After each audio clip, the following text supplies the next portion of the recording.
Hi friends. இன்னைக்கு நம்ம எதை பத்தி பார்க்க போறோம் அப்படின்னா, ஷேர் மார்க்கெட்னா என்ன அப்படிங்கிறது தான் பார்க்க போறோம். இது வந்து ரொம்ப ரொம்ப முக்கியமான டாபிக். ஏன் இது அவ்வளவு முக்கியமா நான் சொல்றேன் அப்படின்னா, மத்த நாடுகள்லாம் 3வது தலைமுறை, 4வது தலைமுறை அப்படின்னு ட்ரேடிங், இன்வெஸ்ட்மெண்ட் இதெல்லாம் பண்ணிட்டு இருக்காங்க. ஆனா நம்ம நாட்டுல ஷேர் மார்க்கெட் அப்படின்னா என்னன்னே தெரியாம தான் இப்போ வரைக்கும் இருக்காங்க. அதுவும் முக்கியமா சவுத் இந்தியாவை பொறுத்த வரைக்கும் ஷேர் மார்க்கெட்னா என்னன்னு தெரியாம இருந்தா கூட பரவாயில்ல. ஷேர் மார்க்கெட்ல ஒருத்தவங்க புதுசா ட்ரை பண்றாங்க அப்படின்னா கூட அந்த பக்கம் போயிடாதீங்க அப்படிங்கறது தான் சொல்றாங்க. நம்ம இன்வெஸ்ட் பண்றோம், ட்ரேட் பண்றோம், இதெல்லாம் தாண்டி ஷேர் மார்க்கெட்னா என்ன அப்படிங்கறதையாவது நம்ம தெரிஞ்சுக்கணும். இப்ப எப்படி தங்கம், வெள்ளி இதெல்லாம் வந்து வாங்குறோமோ இல்லையோ, ஆனா அதை தெரிஞ்சு வச்சுக்கிறோம் இல்லையா? அதே போல நம்ம இன்வெஸ்ட் பண்றது, ட்ரேட் பண்றது இதெல்லாம் பத்தி தெரிஞ்சுக்கிறோமோ இல்லையோ, ஆனா ஷேர் மார்க்கெட்னா என்ன அப்படிங்கறதையாவது தெரிஞ்சு வச்சுக்கணும். இதை ஏன் நான் இவ்வளவு அவசியமா சொல்றேன் அப்படின்னா, இந்தியாவோட பொருளாதாரத்தை நிர்ணயிக்கிறதுல முக்கிய பங்கு வகிக்கிறது ஷேர் மார்க்கெட். ஸோ இதை பத்தி தான் இந்த வீடியோல நம்ம பார்க்க போறோம். வாங்க பார்க்கலாம். ஷேர் மார்க்கெட் அப்படிங்கிறது நான் ரொம்ப சிம்பிளா சொல்றேன். நம்ம வந்து ஒரு கடை வச்சிருக்கோம். ஓகே. கடை அப்படி இல்லைன்னா வந்து ஒரு பிசினஸ் வச்சிருக்கோம்னு வச்சுப்போம். சின்னதா இருக்கு. அது கொஞ்சம் பெருசாக்கணும் அப்படிங்கிறத நினைக்கிறோம். அதுக்கு நமக்கு பணம் தேவைப்படுது. இப்ப நம்ம அந்த பணத்தை எப்படியெல்லாம் வந்து ரெடி பண்ணுவோம்? நம்ம ஃப்ரெண்ட்ஸ் கிட்ட கடன் வாங்குவோம். நமக்கு தெரிஞ்சவங்க கிட்ட கடன் வாங்குவோம். அப்படி இல்லைன்னா பேங்க்ல லோன் வாங்குவோம். நமக்கு சொந்தமான ப்ராப்பர்ட்டிஸ், அதுக்கப்புறம் வந்து நகை இது மாதிரிலாம் இருந்ததுன்னா அடகு வைப்போம். அப்படி இல்லைன்னா வித்துருவோம். அதுக்கப்புறம் நமக்கு தெரிஞ்சவங்க யாராவது வந்து ஃபண்ட் வச்சிருக்காங்க அப்படின்னா அவங்களுக்கு வந்து நம்ம பிசினஸ் மேல இன்ட்ரெஸ்ட் இருக்கு அப்படின்னா பார்ட்னர்ஷிப் பண்ணிக்கலாம் அப்படின்னு சொல்லிட்டு வர்ற லாபத்துல உங்களுக்கு இவ்வளவு பெர்சன்டேஜ், எனக்கு இவ்வளவு பெர்சன்டேஜ் அப்படின்னு சொல்லிட்டு அக்ரிமெண்ட் போட்டுப்போம். இப்போ நம்ம வந்து சின்ன பிசினஸா இருக்கு, இந்த மாதிரிலாம் ஃபண்ட் ரைஸ் பண்ணிக்கிறோம். இப்போ பெரிய கம்பெனிஸ் எல்லாம் என்ன பண்ணுவாங்க அப்படின்னா பேங்க்ல கடன் வாங்குறது இதெல்லாம் தாண்டி அவங்களுக்கு பெரிய ஆப்பர்ச்சுனிட்டியா இருக்கிறதுங்கிறது வந்து ஷேர் மார்க்கெட். ஷேர் மார்க்கெட் அப்படிங்கிறது மக்களை ஷேர் ஹோல்டர்ஸா ஆக்குறது மூலயமா அவங்க வந்து ஃபண்ட் ரைஸ் பண்ணிப்பாங்க. இப்போ உதாரணத்துக்கு சொல்லணும் அப்படின்னா, இப்போ நான் வந்து ஒரு பெரிய கம்பெனி வச்சிருக்கேன்னு வச்சுப்போம். இப்போ எனக்கு வந்து 1,00,000 தேவைப்படுது. ஏன் நான் வந்து சின்ன அமௌண்ட்டா சொல்றேன்னா உங்களுக்கு புரியணும் அப்படிங்கிறதுக்காக சொல்றேன். எனக்கு வந்து 1,00,000 தேவைப்படுது அப்படின்னா நான் வந்து 100 ஷேர்ஸை வந்து நான் பப்ளிக்கு லிஸ்ட் பண்ணுவேன்.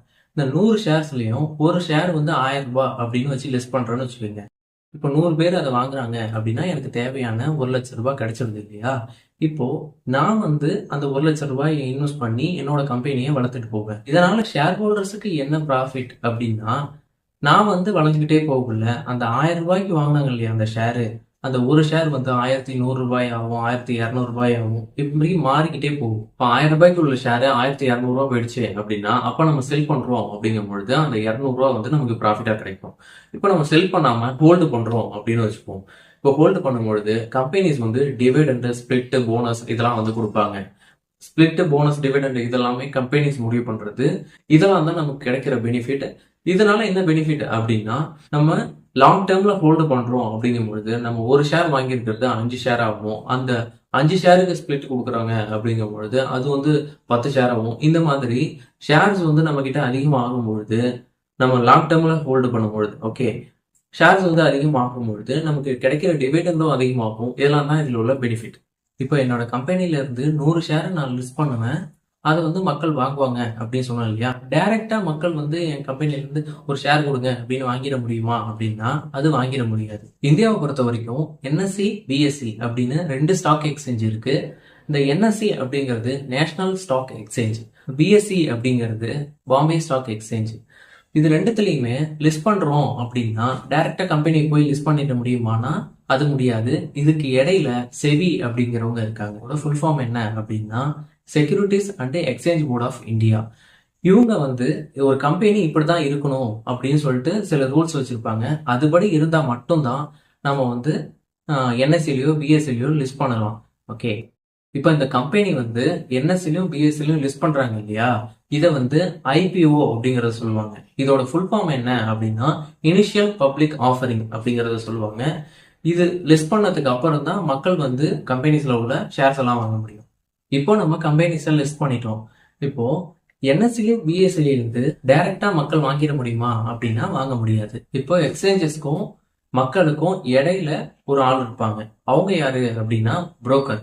இப்போ புரோக்கர் அப்படின்னா நிறைய பேர் கேள்விப்பட்டிருப்பீங்க. ஜீரோதா, ஏஞ்சல் புரோக்கிங், மோதிலால் ஆஸ்வால், அதுக்கப்புறம் குரோ, இந்த மாதிரி நிறைய பேர் இருக்காங்க. டான் இருக்காங்க. இந்த மாதிரி நிறைய பேர் இருக்காங்க. இப்போ வந்து ட்ரேட் பண்ணணும்னாலும் சரி, இன்வெஸ்ட் பண்ணணும்னாலும் சரி, இந்த புரோக்கர்ஸ் மூலயமா அக்கௌண்ட் ஓபன் பண்ணிட்டு தான் நம்ம இன்வெஸ்டோ ட்ரேடோ பண்ண முடியும். இதுல இன்னொரு விஷயம் என்ன அப்படின்னா, நம்ம நிறைய பேர் கேள்விப்பட்டிருக்கிறது ஷேர் மார்க்கெட் அப்படின்னாலே நிஃப்டி சென்செக்ஸ் இதுதான் கேள்விப்பட்டிருப்போம். இது வந்து நியூஸ்ல வந்து தங்கம் விலை வெள்ளி விலை எல்லாம் சொல்லும்போது நிஃப்டி சென்செக்ஸ் எல்லாம் சொல்லுவாங்க. இப்போ இந்த நிஃப்டி அப்படிங்கிறது என்எஸ்சி அப்படின்னு சொன்னோம் இல்லையா, நேஷனல் ஸ்டாக் எக்ஸ்சேஞ்ச் இருக்கு இல்லையா, இதுல 2380 கம்பெனிஸ்ல உள்ள டாப் 50 கம்பெனிஸ் தான் நிஃப்டி அப்படிங்கறது சொல்றோம். இப்போ பிஎஸ்சி அதாவது பாம்பே ஸ்டாக் எக்ஸ்சேஞ்ச், இந்த பாம்பே ஸ்டாக் எக்ஸ்சேஞ்சில் 5500 கம்பெனிஸ்ல டாப் 30 கம்பெனிஸை தான் நம்ம வந்து சென்செக்ஸ் அப்படிங்கறத சொல்றோம்.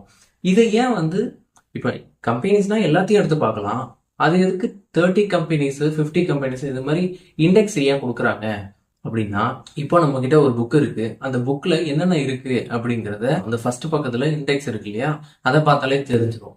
இப்போ அது மாதிரி தான் இந்தியாவில் உள்ள கம்பெனிஸ்லாம் இன்னைக்கு ஏறி இருக்கா இறங்கி இருக்கா அப்படிங்கிறது இந்த டாப் 50 கம்பெனிஸை பார்த்தாலே தெரிஞ்சிடும். ஏன்னா டாப் 50 கம்பெனிஸ் எல்லாமே லார்ஜ் கேபிட்டலா இருக்கும். அந்த 2380 கம்பெனிஸ்லயும் லார்ஜ் கேபிட்டல் கம்பெனிஸ் தான் வந்து நிஃப்டியில வந்து லிஸ்ட் பண்ணியிருப்பாங்க. ஸோ நிஃப்டியை பார்த்தோம்னாலே நமக்கு இந்த கம்பெனிஸ்லாம் ஏறி இருக்கா இறங்கி இருக்கா அப்படிங்கிறது தெரிஞ்சிடும். இதே மாதிரி தான் பிஎஸ்சியில வந்து சென்செக்ஸ் நடக்குது. ஓகே, அதுல வந்து 30 கம்பெனிஸ், இதை பார்த்தாலே வந்து பிஎஸ்சியில உள்ள கம்பெனிஸ்லாம் 5500 கம்பெனிஸ் ஏறி இருக்கா இறங்கி இருக்கா அப்படிங்கறத நம்ம ஈஸியா பார்த்துக்க முடியும். இதுக்காக தான் வந்து இந்த இண்டெக்ஸ் அப்படிங்கறத கொண்டு வந்தாங்க, நிஃப்டி சென்செக்ஸ்ங்கிறத கொண்டு வந்தாங்க. ஓகே ஃப்ரெண்ட்ஸ், இவ்வளவுதான் இந்த வீடியோ. இந்த வீடியோ உங்களுக்கு யூஸ்ஃபுல்லா இருந்திருக்கும் அப்படிங்கறத நான் நம்புறேன். வேற ஏதாவது வீடியோ வேணும் அப்படின்னாலும் அதை கமெண்ட் செக்ஷன்ல சொல்லுங்க. மறக்காம சப்ஸ்கிரைப் பண்ணி எனக்கு சப்போர்ட் பண்ணுங்க. பாய்.